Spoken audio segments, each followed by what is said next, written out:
Selamat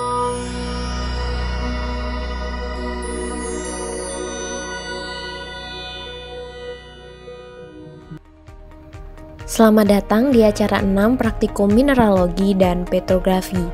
Kali ini kita akan membahas mengenai batuan dan bentuk lahan. Tujuan dari acara praktikum kali ini adalah mengetahui keterkaitan antara batuan dengan bentuk lahan, yaitu ada pola dan asosiasi.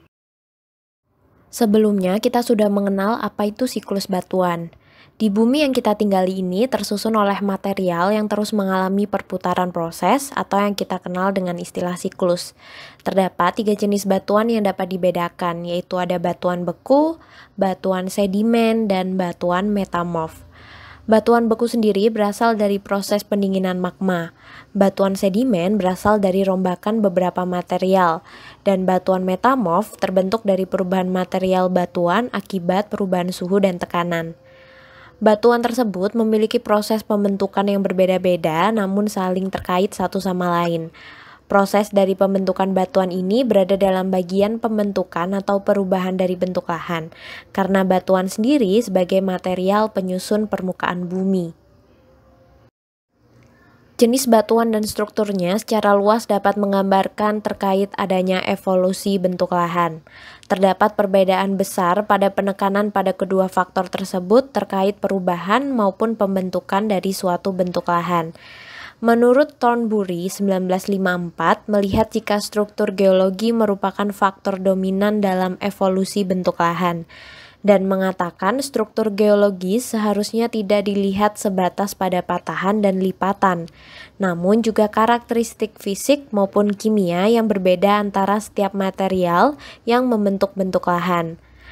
Karakteristik tersebut termasuk karakteristik kekerasan mineral pembentuk batuan, kerawanan batuan terhadap perubahan secara kimia, porositas maupun permeabilitas. Struktur ini dapat dimaksudkan pula adanya implikasi terhadap stratigrafi dan termasuk pengetahuan terkait urutan batuan atau umur batuan dan hubungannya secara regional. Dapat dikatakan juga jika batuan dalam setiap bentuk lahan akan berbeda-beda.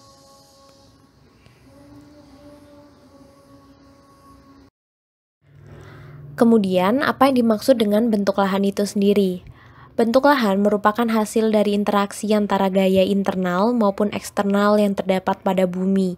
Gaya internal merupakan aktivitas vulkanik maupun tektonik. Gaya inilah yang mengatur terkait adanya perbedaan struktur di muka bumi. Sedangkan gaya eksternal berupa proses di atmosferik, termasuk pelapukan dan erosi. Hasil interaksi dari kedua gaya tersebut menghasilkan adanya bentuk yang khas pada permukaan bumi. Pada setiap bentuk lahan dapat dimungkinkan memiliki batuan yang berbeda. Terdapat 3 objek material geomorfologi, yaitu morfologi, material, dan proses geomorfologi. Material dibedakan menjadi 2 kelompok, yaitu ada material dasar dan material penutup permukaan. Material dasar biasanya berupa batuan keras dan kompak, sedangkan material penutup biasanya berupa material lepas-lepas hasil pelapukan secara in situ maupun hasil transportasi dari wilayah lain. Dalam melakukan interpretasi batuan dalam bentuk lahan pada skala global cukup dilakukan pada tingkat formasi. Dikarenakan semakin detail skala yang digunakan, maka informasi akan semakin detail. Informasi detail dapat berupa perbedaan antar jenis batuan hingga ke bagian karakteristik tanah. Penggunaan citra SRTM dan peta geologi skala 1:100.000 pada bahan praktikum memungkinkan interpretasi pada tingkat global hingga medium. Pada skema tersebut yang menunjukkan informasi material menurut hierarki skala terlihat bahwa semakin memiliki skala yang detail akan menunjukkan informasi yang lebih rinci lagi.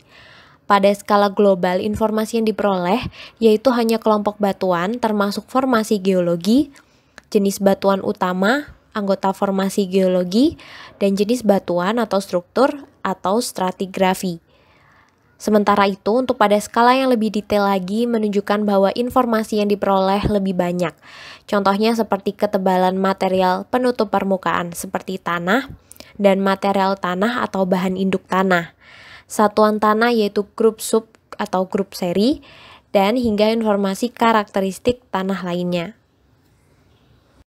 Informasi batuan dalam bentuk lahan perlu dilakukan secara berdampingan karena menjadi informasi yang akan digunakan dalam pemetaan geomorfologi dan menjadi salah satu objek material geomorfologi, yaitu ada morfologi, material, dan proses geomorfologi.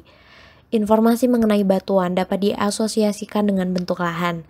Batuan dapat berasosiasi dengan kondisi bentuk lahan dan dapat berkaitan pula dengan kondisi pola aliran, menurut Gerard 1988. Daerah dataran umumnya berasosiasi dengan batuan hasil pengendapan. Daerah selain dataran adalah bukit atau gunung yang memiliki satu titik ketinggian terpusat dan perbukitan atau pegunungan yang memiliki titik-titik ketinggian berupa igir. Pegunungan struktural secara garis besar berupa sesar dan lipatan. Pegunungan yang berasosiasi dengan struktur sesar umumnya merupakan batuan yang keras, kaku atau getas dengan deformasi brittle. Memiliki relief yang menonjol, tanah relatif tipis, dan lebih resisten terhadap pelapukan. Sedangkan pegunungan yang berasosiasi dengan struktur lipatan umumnya merupakan batuan lunak yaitu deformasi daktil dengan relief kurang menonjol, tanah relatif tebal, dan kurang resisten terhadap pelapukan.